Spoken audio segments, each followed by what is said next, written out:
This video is sponsored by Squarespace.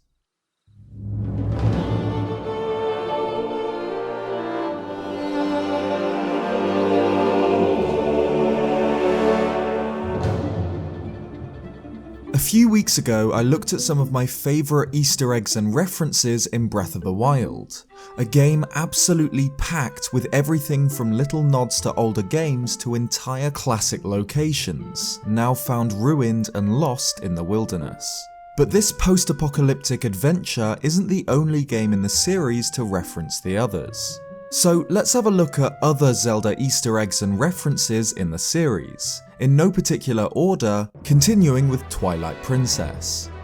Link's quest to save Hyrule from an otherworldly invasion has a bunch of famous references, like many of the Howling Stone songs being from Ocarina of Time or Majora's Mask, or in the HD remaster, screenshots from the very first trailer of Breath of the Wild appearing in the Fine Goods Emporium, back when we only knew the game as Zelda Wii U.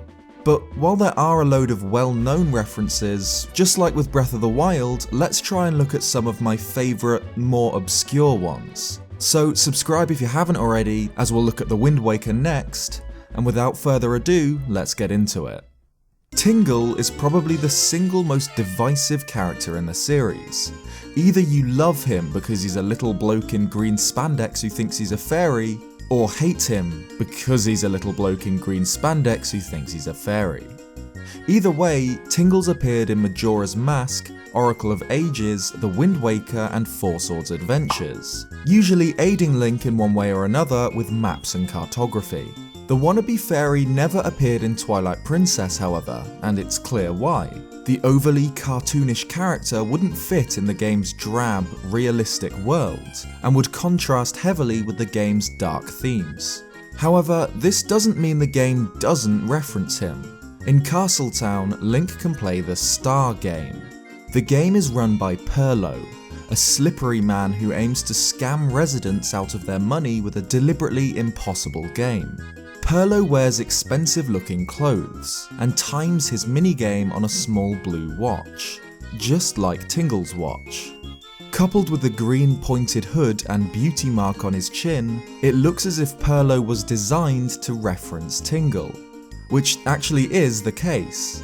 Both in Hyrule Historia and an interview with AJ Aonuma, it's confirmed that Perlo was designed to be a more realistic version of Tingle, one who fits in the world of Twilight Princess. Elsewhere in Twilight Princess's Hyrule, in the deep forested Faron region, we find Koro, a strange man who has an affinity for nature. He's not afraid of Wolf-Link, and birds make their nests in his hair. It's not confirmed at all by Hyrule Historia or a developer interview, but it's been a hunch of mine for a while that Koro could be a similar reference as Perlo to another eccentric Zelda character, Beedle, the shopkeeper from the Wind Waker, who went on to appear in many other games in the series. Not only is Koro a shopkeeper, he has a similar hairstyle and sandals to Beedle, and features a cropped shirt, as many other appearances of Beedle have in later games. His affinity for nature, too, is similar to Beedle's love of insects. But like I said, this is just a hunch of mine, it's not been confirmed anywhere by any means. Let me know if you agree with me on this in the comments. Regardless of whether or not I'm right in Koro being a reference to Beedle, he is involved in a more concrete reference to another Zelda game. His pet bird Trill runs another of his shops elsewhere in the woods, selling lantern oil and red potion. Since Trill is, well, a bird, he can't directly take payment for the goods, so he relies on Link helping himself to the stock and depositing rupees in a box. However, Link can opt to nab some potion or oil and then walk straight out of the shop without paying, causing Trill to call him a thief and attack him next time he enters the store. This is a direct reference to one of Link's Awakening's most famous secrets, where, if Link is quick enough, he can take items from the shop while the owner isn't looking. However, if he does this, he's labelled a thief for the rest of the game, even by the Windfish and Marin. Furthermore, next time Link enters the shop, he's absolutely eradicated by a retail Kamehameha wave, which destroys all of Link's hearts in a single hit. Safe to say, Trill's attempt to replicate this isn't as deadly, but it's a great reference nonetheless. The Zelda series has so many tiny references and connections which I've loved showing off in both my Zelda Secrets series and these game-specific Easter eggs and references videos. And if you've got anything you'd like to see in an episode, feel free to send them to me via the video suggestions page on my Squarespace website. I've already made a full theory based on a suggestion by Peterson, that the Trial of the Sword takes place in the Sacred Realm. The suggestions page works using Squarespace's form feature, where by simply selecting the option, I have all fields of the form sent over to a spreadsheet on my Google Drive. The form feature is just one example of the professional tools Squarespace makes it incredibly easy to use. But depending on what you need a website for, you can also use the platform to sell things, encourage discussion with social feeds or comment sections, news bulletins, scheduling appointments, or countless other tasks. So if you feel like promoting something,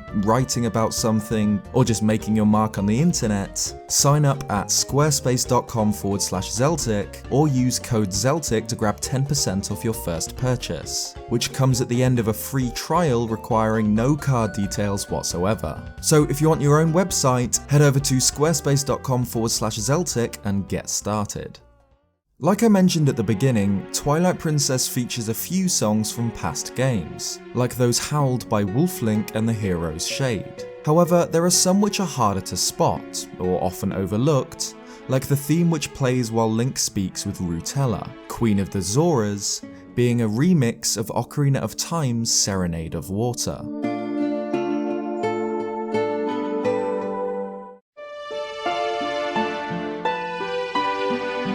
Similarly, the boss fight theme for Stalord at the end of the Arbiter's Grounds is actually a remixed version of the theme for the two Death Mountain boss fights in Ocarina of Time, King Dodongo and Volvagia.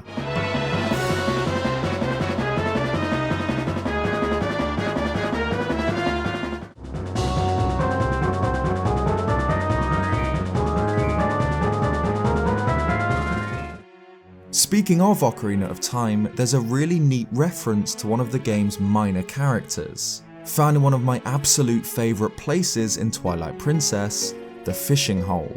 Found in the Upper Zora's River, and ran by Koro's younger sister Hahn, the Fishing Hole is one of the most tranquil places in all of Zelda, as it is in every game in which it appears. It's in Hahn's hut where we find another Easter egg. On the wall, there are 5 photographs of people holding catches. 2 of them are Hahn, one is Koro, and another is Izza, the whole of their family. However, the rightmost picture is actually that of the fishing hole owner from Ocarina of Time, who ran the establishment at Lake Hylia.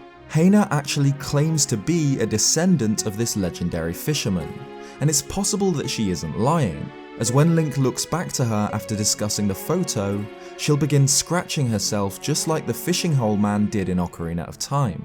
Next up, we're travelling from the cool, fresh air of the Upper Zora's River to the dank, stuffy Goron Mines. The mines are the second dungeon in the game, following the classic progression of fire, forest, then water dungeons, in which Link must locate Goron elders to build the key to the room where Darbus is imprisoned, after having been corrupted by the fused shadow into the monstrous, rampaging Twilight Igniter Fyrus. The first Goron elder, Gorkoron, guards the entrance to the mines, and must be beaten in a wrestling match to gain entry.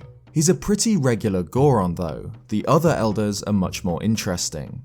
Gor Liggs is perhaps the strangest looking Goron we've seen yet in the series. Thin and emaciated, sat meditating not unlike a Sheikah monk. Kor Amoto is a tiny Goron, whose back features smouldering volcanic vents, and Kor Abizo appears incredibly ancient, hunched over and weak. While Gor Liggs and Gorkoron don't appear to reference anything, the other two do.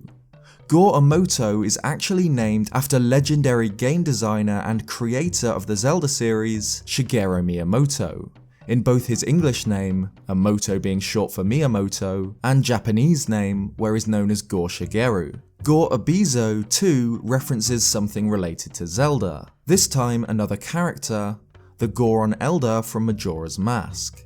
Not only are both Goron Elders hunched over with particularly rocky backs, they both feature long grey hair and beards, and most notably an accentuated bottom lip. And finally, let's look towards the very end of the game, with the final showdown against Ganondorf. The final battle in this game is split into 4 parts. Before the sword fight at the end with the King of Evil, Link must battle him on horseback, in his beast form, and as he possesses the body of Princess Zelda. This first part of the showdown, while an incredibly easy battle, is a pretty powerful image. Zelda powerless to stop her body channeling Ganondorf's dark powers to attack Link. She attacks in 3 main ways: dashing towards Link with her sword, summoning a golden triangle on the floor, or by summoning a ball of light on the tip of her blade and casting it at Link, which he must bat back at her. This last technique is of course an example of Dead Man's Volley, a classic Zelda boss attack which began in A Link to the Past, but appeared also in Ganondorf's fight in Ocarina of Time. During that fight, the Gerudo King can be infamously bested in his game of death tennis with a bottle. Attempting to scoop in front of Link, as you would if you were in water or near a fairy, will, for whatever reason, bat the balls of dark energy back at Ganondorf. Well, most likely as a reference to this strange detail, possessed Zelda's Dead Man's Volley can be played the exact same way. By scooping air with a bottle, her energy can be thrown back at her, meaning you can beat the entire boss fight using just an empty bottle. No wonder these things are so rare in Zelda games. Thanks for watching this video. If you liked it, leave a like or subscribe if you haven't already for more Zelda content. And be sure to check out Squarespace if you'd like to build your own website. Cheers guys, and I'll see you next time.